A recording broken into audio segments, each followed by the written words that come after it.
So while Mike over here gets set up, I've often referred to microelectronics and semiconductors as being at the pinnacle of several fields of science, quite a few fields of science, in fact. And Qnity is actually definitely at the peak of a couple of them. And Mike's here to introduce you to us to his rather varied career and to the kinds of things that he and his colleagues work on. All right. Excellent. That's perfect. So without further ado, I'd like to introduce Senior Technical Fellow Mike Mills from Qnity to introduce both the company, since it's very new, as well as the kind of the fields and the technical areas that they're fantastic in. All right. Well, welcome. Thank you for this this opportunity. So, Mike Mills, coming to you from a company which is now called Qnity Electronics. So DuPont took all of their businesses that related to electronics and semiconductor, and as of November 1st, only 11, 12 days ago, separated that off as a separate entity, IPO'd it. It is purely focused on semiconductor technologies as well as packaging, and save a little bit of time. It's about 10,000 employees. It's about $4.5 billion. It's part of the S&P 500, and sits on the New York Stock Exchange. And we were very fortunate to get a single letter stock of Q for us. So this is a relatively new experience for us all being seen. So with that, I now have a standard disclaimer associated with most of the information here. So one of the things that I was asked to talk about was briefly introduce, obviously, Qnity. A little bit about my trip to where I'm at, where I started, what I did in education along those lines. Talk a little bit about the vast number of ways and technologies to study that are applicable, important to, employable by the semiconductor industry. It's far broader than even just the engineering class, as well as the different sciences and some of the traditional areas. So if I could leave you with one thing by the end, I think what you're learning now is this appetite for learning, for knowledge. It doesn't stop here. What they've said is that you'll likely learn more information during your time of work than you have amassed up till now through school, if you can imagine that from a comparative standpoint. So myself, I am originally from New Jersey, went to Rutgers, started out thinking I wanted to be an architect. You are. Jersey's got a lot of people. I'm in Delaware. We only have 1 million people. So Jersey's a lot more than that. So if you're from Jersey, usually you would announce what spot on the Parkway or the Turnpike you are from. Okay, I'm from 105, just for that history.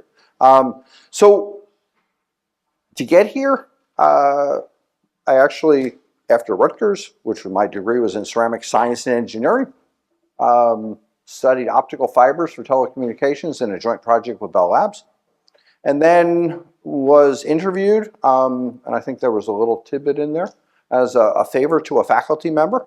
I wasn't looking for a job at that point. I was still heavily involved in my thesis work, and there was a recruiter from Dow Chemical who didn't have a full schedule for people, and so I interviewed in a pair of flip-flops, t-shirt, pair of shorts, and I had no resume. Okay, so opportunities do present themselves. Take advantage of them for things. I interviewed. I didn't know what they did. They didn't know what I did. I still ended up getting a job, and I think being rather successful in going to work for a polymer company with absolutely no knowledge of polymers itself.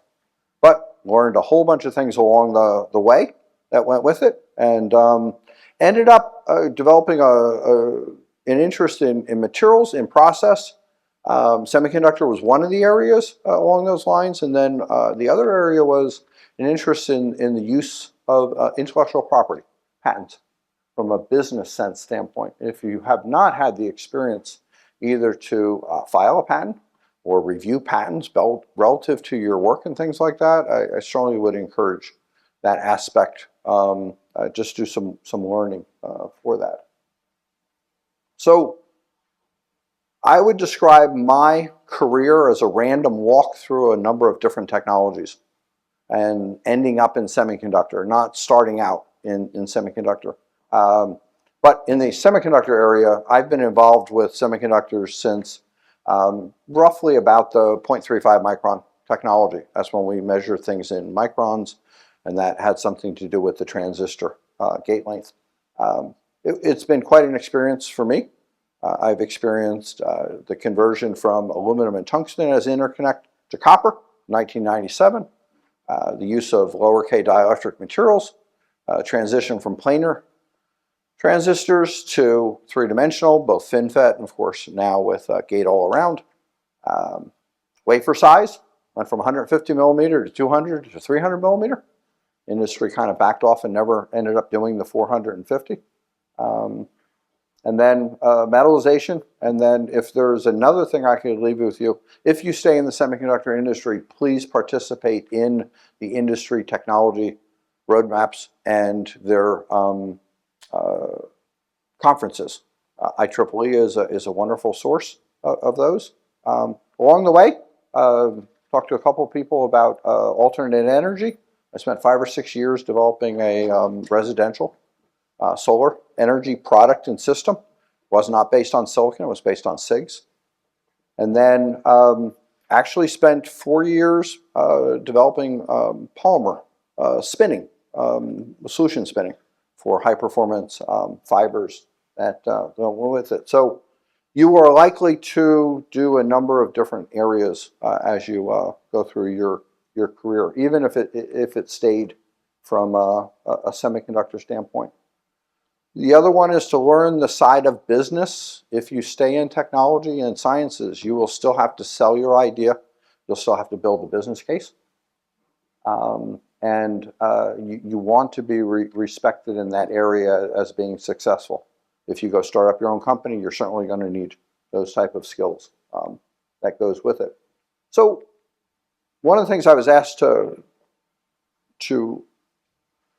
show the importance of is the community of different technical backgrounds. I've run into, we have people working for us. I have worked with most of the major semiconductor companies.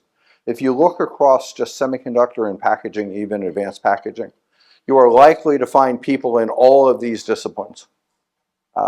Nuclear, I mean, it may surprise you that during the history of semiconductor, there was a problem with actually nuclear emissions in some of the lead that was being used, creating some soft errors.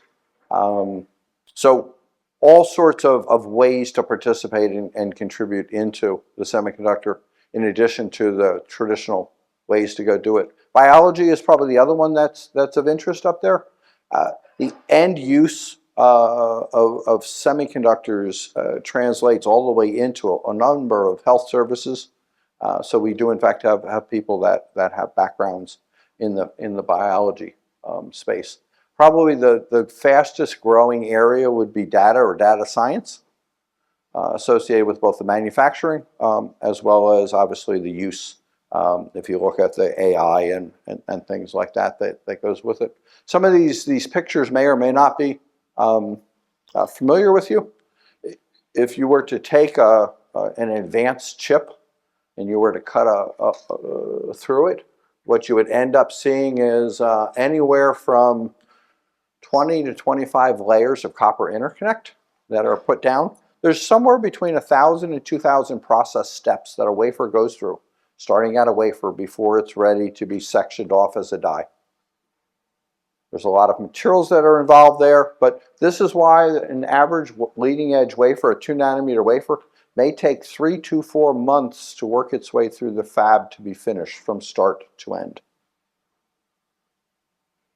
Transistors made down here, again, this is now up to a gate all around, passing multiple FinFET technologies. Two areas that Qnity participates in would be the lithography area. On an average chip, at least 3 different wavelengths of photoresist are used. The most critical layers, most people have heard about extreme UV. That unit costs roughly around $200 million. It would take up a good portion of this room, from the laser source as well as the optics and the handling. But that's only used for very few layers. Most of the workhorse of those layers that are over here are put down by a 193 nanometer lithography, both wet as well as dry. And still there's quite a bit of 248 nanometer photoresist that's used for the top 20 to 25% of the layers. We have been involved in this since the early days of use of I-line or G-line photoresist back at 1 to 5 micron technology. That's back in the 60s to 70s. Company that we acquired along the way, which was named Shipley, and which counts for our facility still up in Massachusetts, which is labeled our Shipley. Another area that we worked with IBM, who introduced the technology, which was CMP. This is a polishing. It was originally thought as just a levelization or a planarization. In the early days of 1, 2, 3 layer of interconnect, then it was used to remove excess tungsten, which was the vertical component here between layers. And then it's critically needed for the use of copper in something called a dual damascene process. So you can see the number of layers, but CMP is used somewhere between 22 and 25 times on a wafer as it's processed through the fab. There's a lot of surface science associated with the particle technology, polymer chemistry, as well as some chemistry for chelating byproducts, as well as removal of the particles. So you can see the number of different science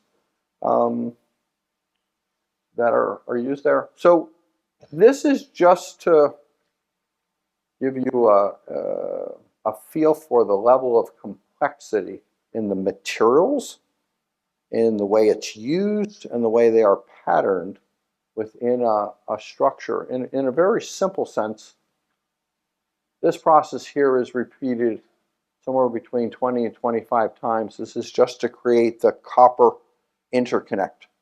There's roughly 50 miles of wire on a 2 nanometer chip connecting the transistor source drain as well as gate for that. In fact, it's become so congested that they're removing between 4 to 6 layers of that interconnect and putting it on the bottom of the wafer to power the transistors because of the amount of area that it's consuming for that one. If you look at some of the lower areas of the transistors,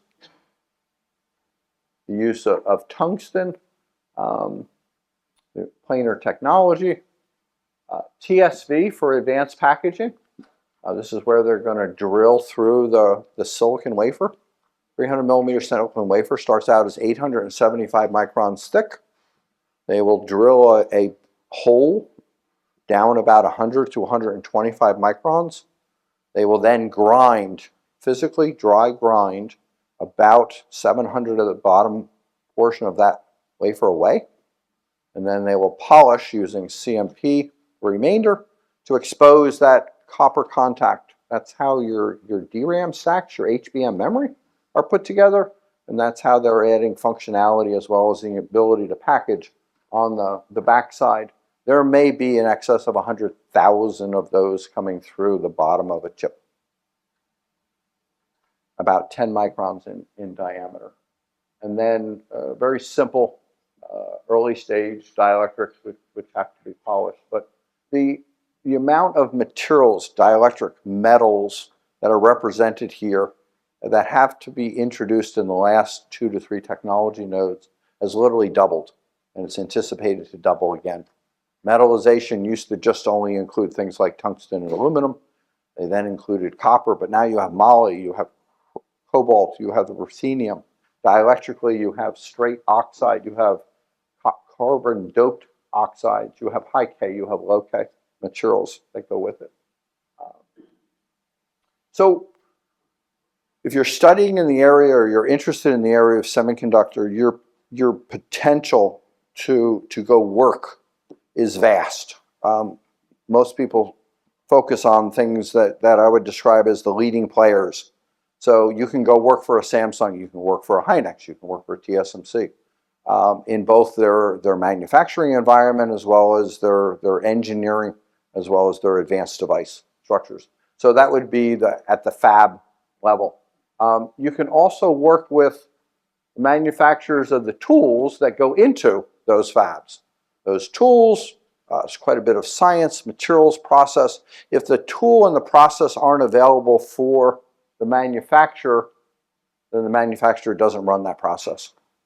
So you can see the hierarchy here. You've got the fabs on the top. You have the tool vendors, which provide a process for the fab to use. These would be your leading edge. This would be some of your packaging, OSAT, Amcor, ASE. Unimicron would be a lower level package. You start to see some of the system level designers. And then, of course, there's an increased input, emphasis, contribution from the device OEMs, those end-of-the-line people who have a critical investment in the performance of their device based on the chips and the structure and the package that goes with it. So NVIDIA, Microsoft, Alphabet, AMD, who used to be a manufacturer and had their own fabs, that now foundry through TSMC, still have input on how they want their package, because ultimately your experience as a user is associated with these companies here, your NVIDIA, your H100, your H200, your AI modules. You want to know how much information you can process in the shortest amount of time. Well, unfortunately, that is a collection of the response of your chip to your package to your system that goes with it. Your chip is what you're entitled to. If you were to test just the chip, this is the speed, this is the bandwidth, this is the computational power. This assumes no limitations. Unfortunately, all of these things add limitations for an AI type of module. How much memory do you have locally? How close is that memory? How many clock cycles does it take to get that memory to the CPU or the GPU and the multi-cores? And how long does it take to take the answer to that and respond it? Okay. Last article I read said that the GPU and CPU may sit idle 30% of the time waiting for data. So you don't get the native, the inherent performance associated with those chips. So you can do a great job, and unfortunately, at the system level, it could be reduced by 30 to 50%.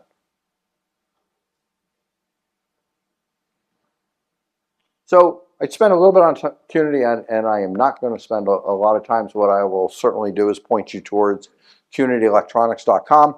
It has all the information about the business, the size, what we're doing, what we focused on. I don't think that is the best use. Suffice it to say that we're in the semiconductor area for multiple processes. We get involved in the packaging of that chip. We deal with some of the thermal performances when you start putting things together, and how hot some of those modules run.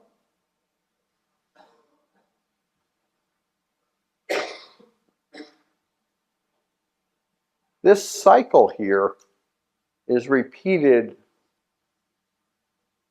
upwards of 20 to 25 times. It's just adding layers. It is a different mass set. It could be slightly different geometries associated with it, but you're putting down a material that's patterned to the degree that you would want with the interconnect. All interconnect on opposing layers run orthogonal to each other. As you go up the chip, feature sizes become generally bigger. That is transferred into some sort of dielectric. There's a removal of excess material. There's cleaning at the atomic level. And then there is a repeat of that. When it's done, there's a packaging that goes with it. So their die is sectioned, then it is mounted up, and then modules, parts. We do a little bit in the display space for things. So the end game is typically associated, and what is pushing the technology right now is high performance computing, AI and machine learning. And then we just had a little talk prior to this about some of the both industrial automation, which now robotics are called humanoids. They have a much more human type of feature associated with that one as end markets. And also automotive is growing in content associated with the chips. So if you were to look at opportunities across packaging and all the technologies that need to be co-developed and delivered simultaneously, this is something of a map, a roadmap of all the things that are worked on simultaneously that have to come to fruition successfully for the industry to move every 2 to 3 years from one technology node to the next node. Historically, as I mentioned, we're a collection of businesses that have started out in the 50s. You can see some of the contributions and the products. So I do have our one slide on Qnity about its size. 10,000 employees and growing. We manufacture in 39 places. We have research in 18. We support research globally. So we look for people who may have been educated here, who are interested in working at remote or different countries. You can see kind of the product mix that we have. But you can see who we interact with, which is most of the supply chain associated with the semiconductor industry. If you haven't, go up onto something called semi.org. That's the trade association for the semiconductor industry. You'll see some of their predictions. The semiconductor industry is likely to be responsible for an output of $5 trillion by 2030. It's also generally accepted to be the foundation of most, if not all, other industries: automotive, medical, other transportations.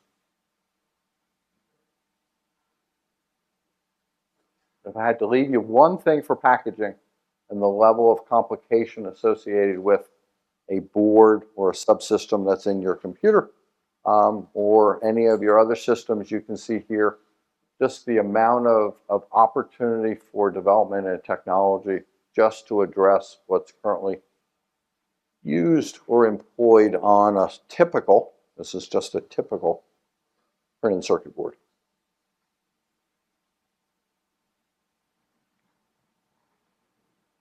If you get into high bandwidth memory, this is what a stack of memory die would look like with its operating logic die.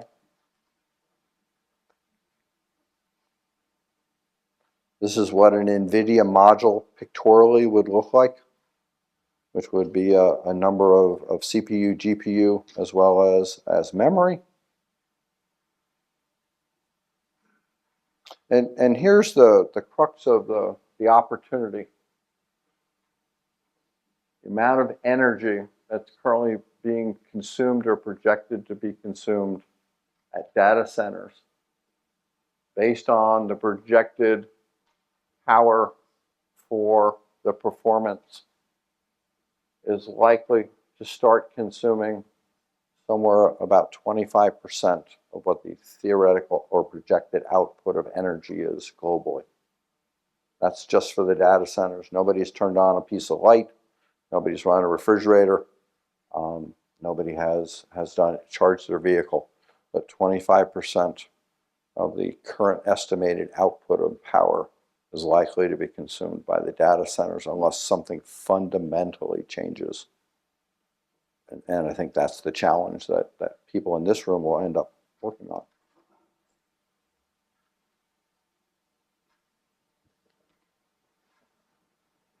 Different scales of sizes and densities are associated with different parts of the package.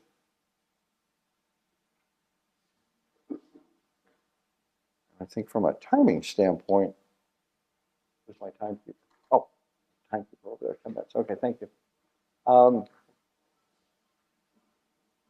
Maybe to add some definition to some of the advanced packaging, you're familiar with a chip, you're familiar with a printed circuit board. Historically, back in the early 2000s, that chip would be placed on a printed circuit board, and there would be wire bond connections. Now, you could only access one portion of the chip. There would be an outer row, and you could only access one, maybe two rows of a printed circuit board. As I mentioned before, there is likely to be somewhere around 50 billion miles of copper. There's also likely to be something like 50 billion transistors that all need to be source, drain, and gate. So this was not sufficient.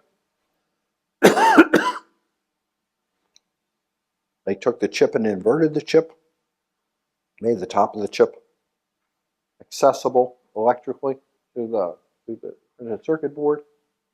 That was called flip chip back in the early 2000s. They used underfill material to mechanically hold those two things together for reliability.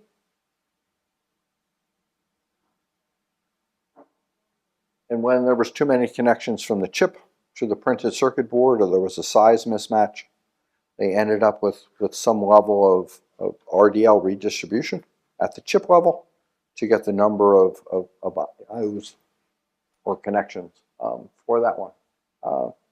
This was a progression in the packaging space.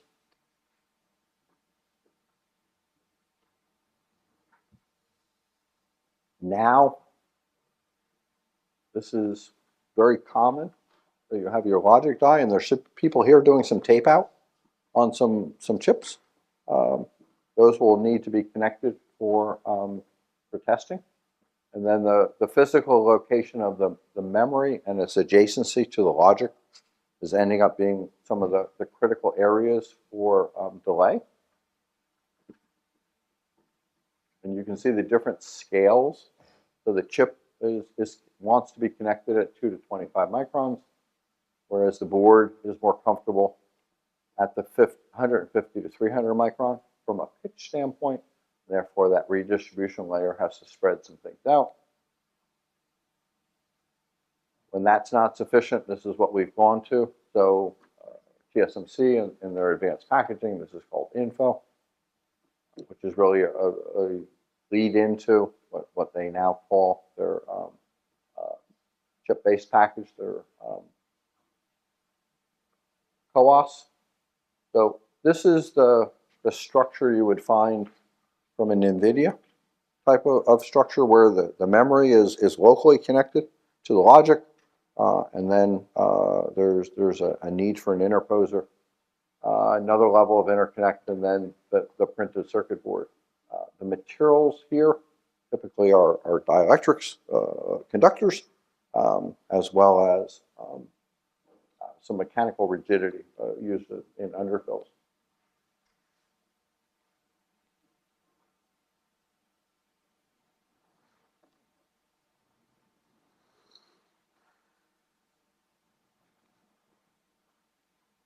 There we go. There's a growing interest in photonics as a means of moving information, as well as one of the options for quantum computing is all optical based, and that's certainly designed to address power usage.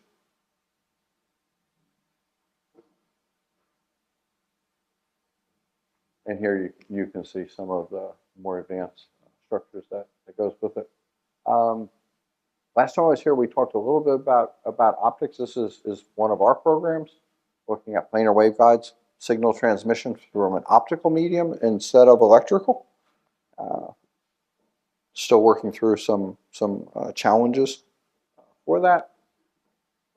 And then this is the level of complication that you will find within an advanced, it could be a printed circuit board or a data center of the likes. So I'd like to leave that up and see if there's any questions, your careers, your education, questions on Qnity, advanced packaging. Somebody over here. Classic Jersey question. Pork roll or Taylor ham? Pork roll. Depends on where you grew up, but yes, that is it. Pork roll is the objectively correct answer. Another thing. Waterfall or airship? Where you're drinking water, but but your mouth's not touching the bottle. Oh, that's probably before my time. What? So. More technical question.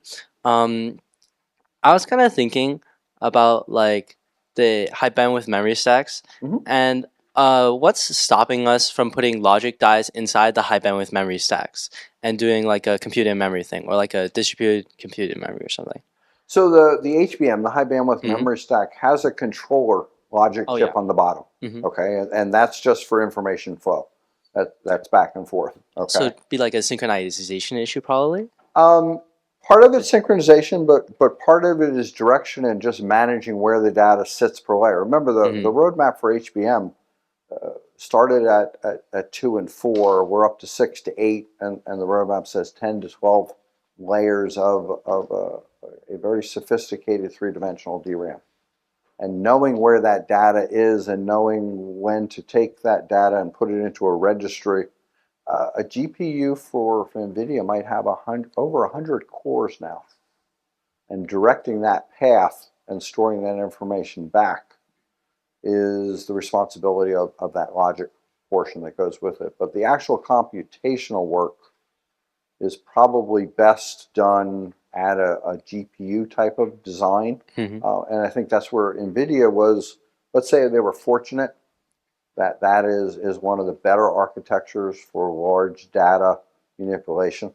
CPU controls a little bit of, but it's much more of a GPU for things. So could you put a GPU closer? I think what they're trying to do is use the packaging to align that from a space standpoint. There's only a couple millimeters difference between the edge of an HBM and the edge of a GPU or CPU as they run those HBMs up the side for things. So right now, that's the physical proximity that they can get to that. There is talk about taking the memory and putting it on top of the CPU and GPU. Now, the only challenge with that is the amount of heat that a CPU and GPU puts out. If you put an HBM on top of it, the question becomes, where's your fastest path, or where is there a path for heat flow? Because the HBM creates quite a bit of memory, quite a bit of heat itself that goes with it. But will you see those type of architectures? Absolutely.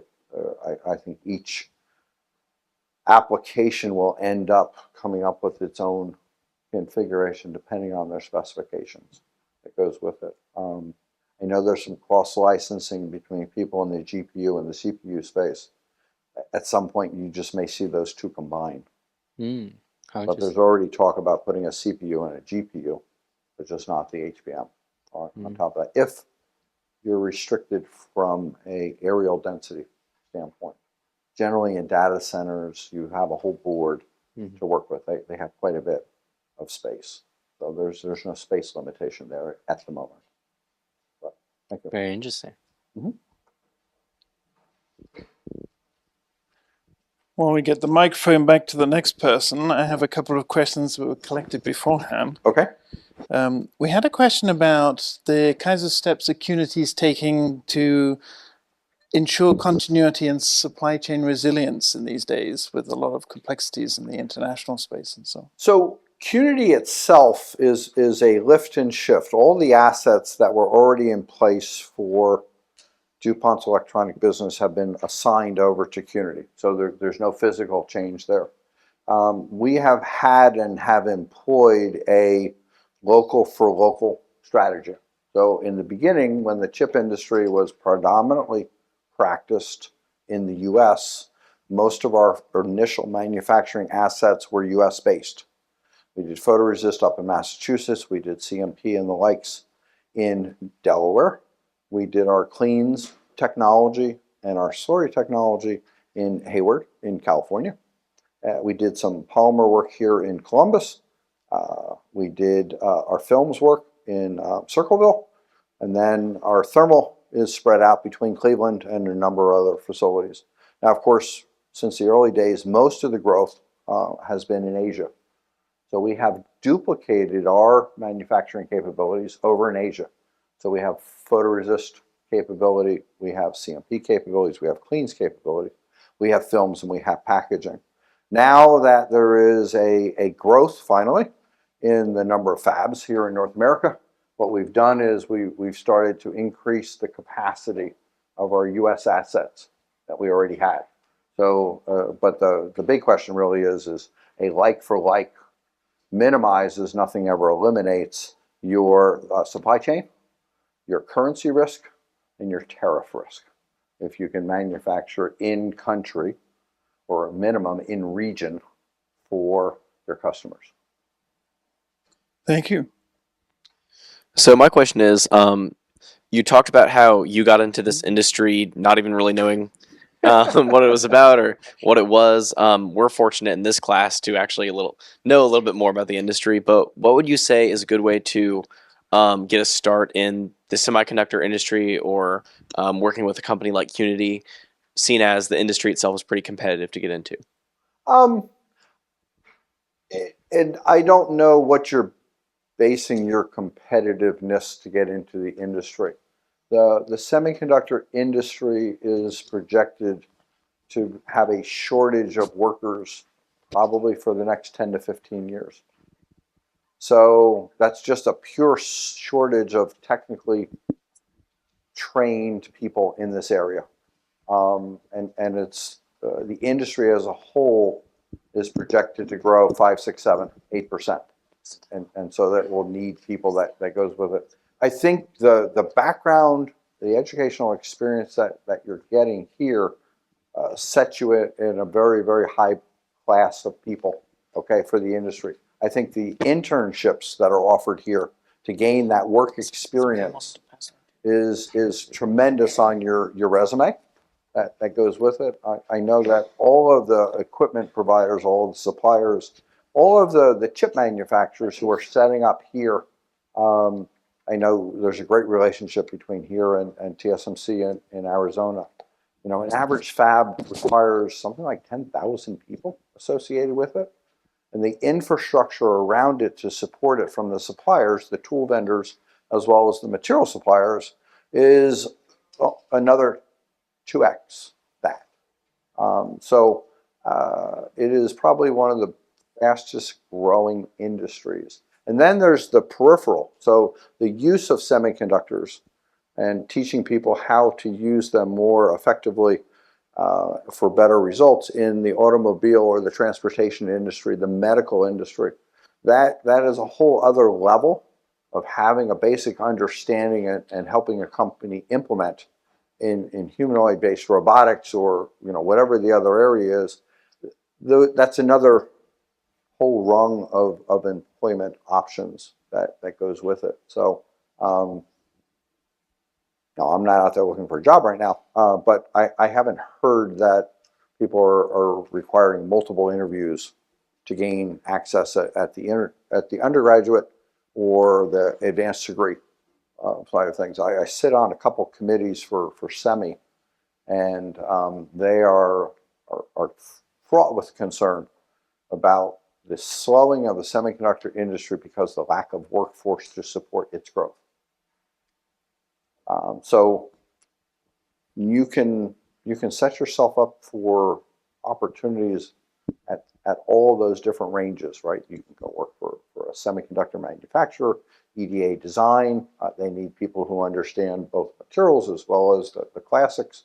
You have the suppliers that goes with it. So think of your opportunity for employment in a very broad sense, I guess is what I would encourage people to do. And then describe yourself. I do recruiting, PhD recruiting for DuPont, Dow, and now Qnity.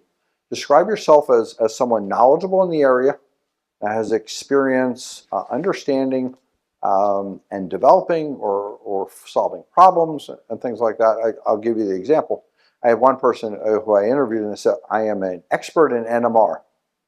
I said, well, there might be 5 spots in the US that are hiring specifically for an expert in NMR. What you have is the ability to understand and to solve questions and problems, and you have a fundamental knowledge of NMR and how that's applied, but that's not the only technique that you have experience with. So describe yourself broader than just the narrower space, and I think you'll have a better opportunity.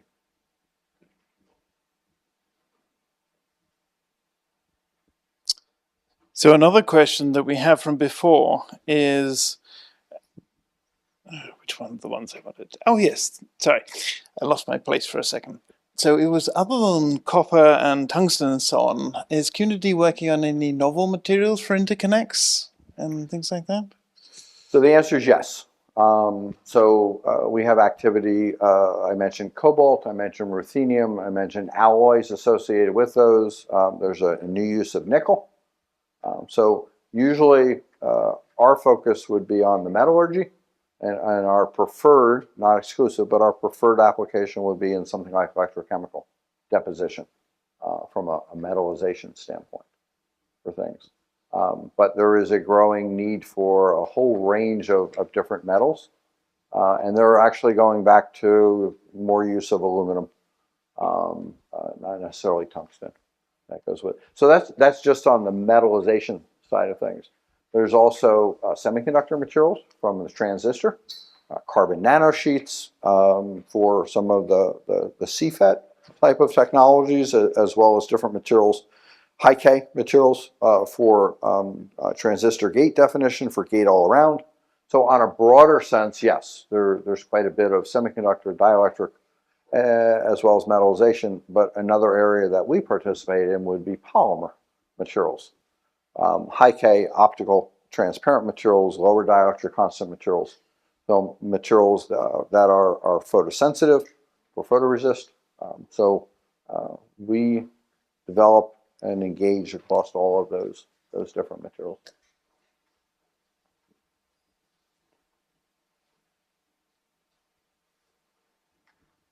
So I think I'll ask one last question Okay. of my list.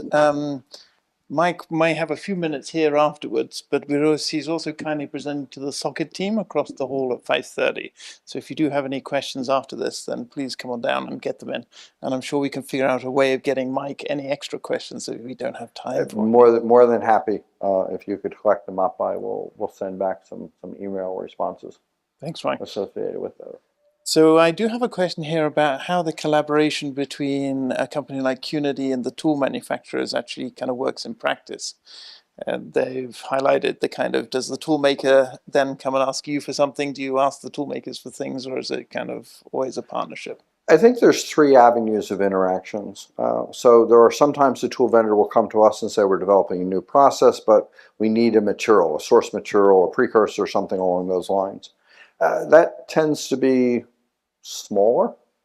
Our people spend a lot of time out in the technical conferences looking for the next material, and we'll come back and start working on that. And then we're pretty much tool agnostic. We will go interact with any of the tool vendors. So tool vendors always need a material. So if you're a lithography, an ASML, a Canon, or a Nikon, you need a photoresist, and it's the delivery of those 2 things to your customer.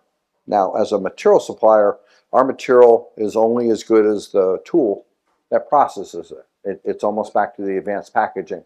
That chip has an entitlement, but the experience by the user is complicated by all the other things that it goes with at that point. There are sometimes the customers, our customers actually will come to us and say, hey, we have a material from tool vendor ABC, and this is their standard process, but we're not happy with it. Would you engage with us for an improved material? Okay, it could be an improved chemistry for plating. It could be an improved slurry for polishing for CMP. It could be an improved lithography. They may be set up on with one photoresist, but it's just not doing what they want it to do at this point. Or, which is a recent case, they've come to us and say, we would like to improve our sustainability. And do you have products that could have similar performance, but are much more sustainable from our waste stream standpoint, or non-PFAS, non-fluorine, and things like that. And those are the opportunities where we'll go in with material that is much more sustainable, and that will be the deciding factor that goes with it. So all of those scenarios occur simultaneously sometimes, and there are different importance for different customers that goes with it. Smaller companies tend to rely on exact recipes from the tool vendors. So if you are participating with the tool vendor and you are their process of record, then you are recommended along those lines. As you get to larger tool vendors and larger customers, they will take that independent path that goes with it. So we have projects going on simultaneously with those. So the customer ends up choosing which route they want to go, and the material supplier and the tool vendor accommodate that. Remember, we're down to the big six, the big 10 at this point. When I started in the industry, there was 25 independent semiconductors. There's been a little bit of consolidation that has occurred. So they do pick their own path. Mm-hmm. So it's important for people who have those type of materials knowledge that work at semiconductors. Those are the people who usually come to us and say, look, I know that there's something better here. I have experience, maybe it's from my graduate or undergraduate days, and therefore, would you like to engage with us in this development activity? And that's why you see the hiring from these large device manufacturers, people who have fabs, this broad sense of we need people with a whole bunch of backgrounds. Part of it's to run manufacturing, part of it is to develop our new technology, our new transistors, okay, along those lines. Most of these larger companies have what's referred to typically as their most advanced, their +3, their pathfinding group. They're working on things 3 to 7 years ahead of their manufacturing themselves. And we get a lot of inquiries from them. We'd like to try to do something different. We feel there's a material needs that have all these type of requirements. And the people on the other side who are putting these requirements together typically have a materials background. And those are the people working in those most advanced groups. Well, thank you very much, Mike. Okay.